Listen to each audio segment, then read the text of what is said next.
Dans cette vidéo, nous allons aborder les concepts généraux de la plateforme Biswarm et notamment comment elle est constituée, comment elle fonctionne, comment elle est architecturée et comment on peut l'utiliser pour développer les premières applications. Donc tout d'abord, au niveau de la plateforme Biswarm, il y a 4 concepts fondamentaux qui sont tout d'abord l'utilisateur. Donc l'utilisateur, c'est tout simplement l'utilisateur qui va utiliser une application qui va manipuler ses données personnelles. Donc ensuite, comme son nom l'indique, on a l'application, c'est l'application qui est développée autour de la plateforme Biswarm et qui va être utilisée par l'utilisateur.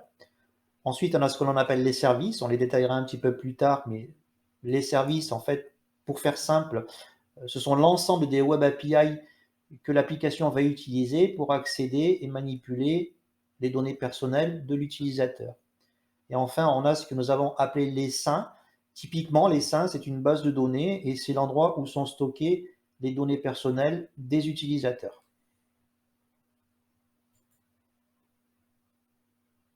Donc concrètement, voilà comment ça fonctionne. Donc on a des utilisateurs qui, eux, vont utiliser des applications et ces applications, par l'intermédiaire des services, vont pouvoir manipuler les données des utilisateurs qui sont dans des essaims.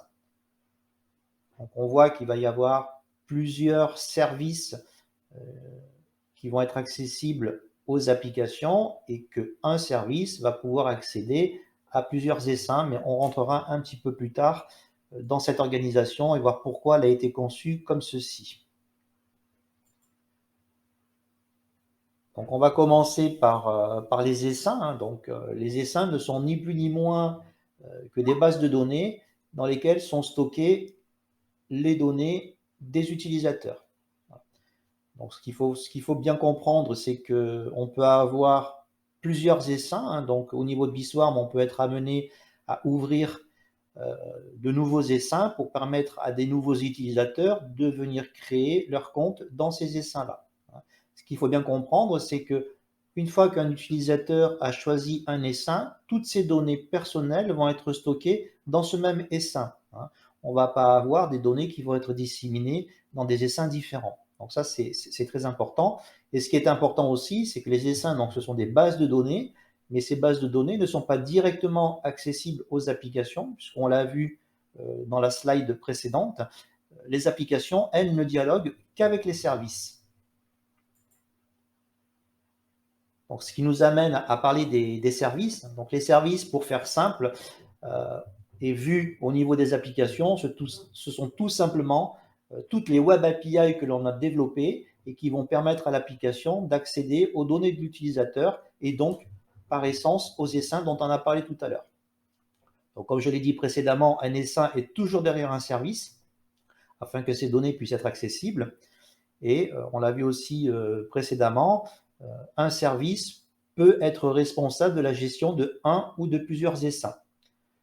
Pourquoi cet environnement-là? C'est tout simplement pour garantir de la mise à l'échelle et de la disponibilité, où ça va permettre d'avoir par exemple un essaim qui est servi par plusieurs services qui sont instanciés sur des serveurs différents. Comme ça, s'il y a un serveur qui venait à tomber ou à être indisponible, eh bien l'essaim reste toujours accessible par les autres services.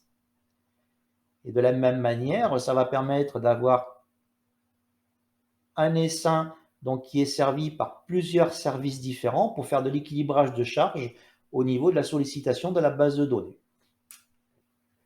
Donc concrètement, comment ça marche?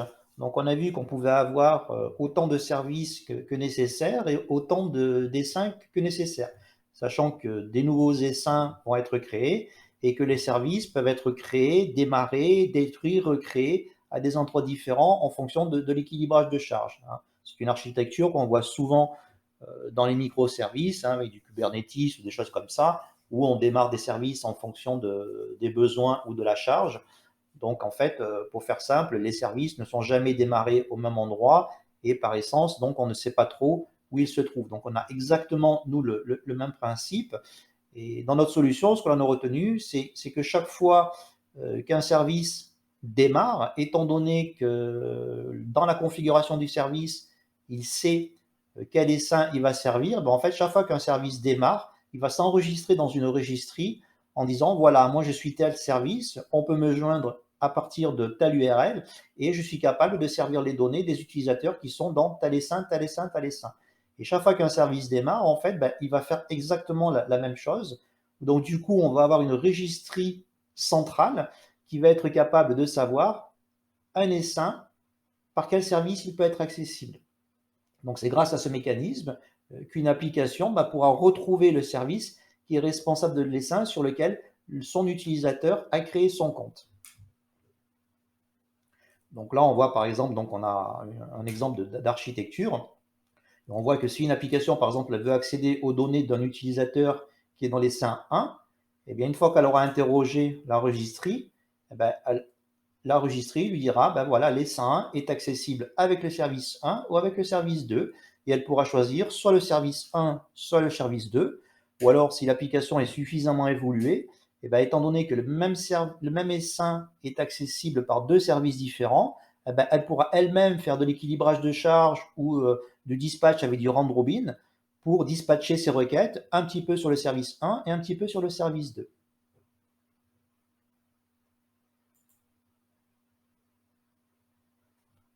Donc ensuite, au niveau de ces services, en fait, on a généralisé là, en vous parlant que des services, mais en fait, on a deux types de services. On a des services qui sont dédiés aux applications, qui vont permettre aux éditeurs d'applications de créer leurs applications et d'inscrire leurs applications au niveau de la plateforme Biswarm. Et ensuite, on a des services dédiés aux utilisateurs qui vont permettre aux utilisateurs de créer un compte utilisateur sur les seins de leur choix.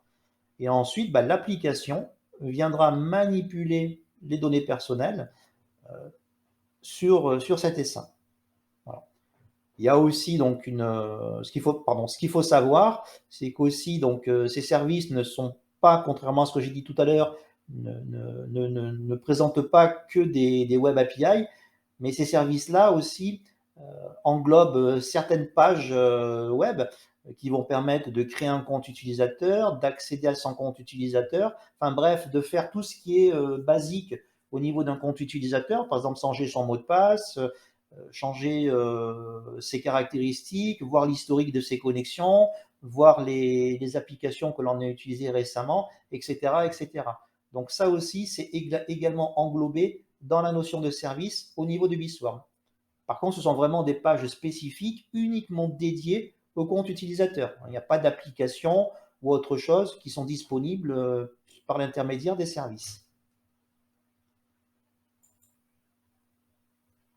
Donc voilà, et pour conclure, donc là ici vous avez quelques exemples d'URL, puisqu'il faut bien savoir au début par où commencer. Donc lorsque l'on veut développer une application, il y a une vidéo qui explique comment inscrire son application et comment l'exploiter. Mais tout d'abord, il faut la créer. Et là, ici, vous avez un lien, donc c'est devprovider.biswarm.net, qui va vous permettre de créer un compte utilisateur donc dans un essaim qui s'appelle Provider Swarm, donc il n'y en a qu'un seul. Et une fois que vous avez créé votre compte utilisateur et que vous vous êtes authentifié, vous aurez la possibilité, grâce à un bouton, d'inscrire et de gérer vos applications. Donc ça, c'est pour la partie uniquement applicative. Et lorsque vous avez besoin donc, de créer des utilisateurs de test pour tester vos applications, vous pouvez le faire donc, sur deux essaims qui sont mis à votre disposition, qui s'appellent UserSwarm et UserSwarm 2. Et ces deux essaims sont accessibles par deux services différents et qui sont DevUser et Dev2User. Par contre, ce qui est important de comprendre, c'est que vous exploitiez ou que vous utilisez Dev ou Dev2, ce sont strictement les mêmes services, mais qui vont vous permettre d'accéder à l'essaim ou aux essaims des utilisateurs par deux URL différentes. Tout simplement pour avoir de l'équilibrage de charge et de la redondance, donc de la disponibilité. Si Dev devient disponible, eh bien vous allez travailler avec Dev2, et si Dev2 devient disponible, vous travaillerez avec Dev. Voilà. Et peut-être qu'on sera amené à en rajouter d'autres, donc ça sera du Dev 3, du Dev 4, etc. Et si le besoin s'en fait sentir, là aussi on rajoutera un essaim qui sera très certainement UserSwarm 3, et vous aurez la possibilité de créer vos utilisateurs de test dans un nouvel essaim et peut-être la possibilité d'y accéder avec une URL différente. Voilà. Donc j'espère que cette vidéo vous aura permis de comprendre un petit peu les bases de l'organisation de Biswarm et surtout comment elle fonctionne. Ce qu'il faut retenir, c'est que c'est un environnement donc, qui croît dynamiquement et des services se créent, s'arrêtent, se démarrent, se mettent à l'échelle, des essaims se créent au fur et à mesure des besoins et grâce à un service Discovery qui est mis à la disposition des applications, eh bien, en fait, on retrouve tout simplement les URL qui sont censés et qui peuvent, pardon, être utilisés pour accéder à un essaim d'un utilisateur. Voilà. Donc, je vous invite également, après la vision de cette vidéo, de regarder les vidéos sur comment inscrire une application et surtout comment, une fois que l'application a été inscrite au niveau donc, de votre plateforme Biswarm, hein, donc devprovider.biswarm.net, eh bien, comment vous allez pouvoir initier une authentification OAuth 2 depuis votre application sur l'application que vous venez d'inscrire. Donc là aussi, il y a une vidéo qui est dédiée à ça. Et enfin, dernier point, je vous invite aussi à regarder la vidéo sur toutes les Web API que l'on met à votre disposition. Et regardez aussi dans cette vidéo comment vous pouvez tester les Web API, comment vous pouvez les manipuler sans forcément avoir besoin d'avoir créé une application auparavant. Voilà, donc je vous dis à bientôt dans une prochaine vidéo.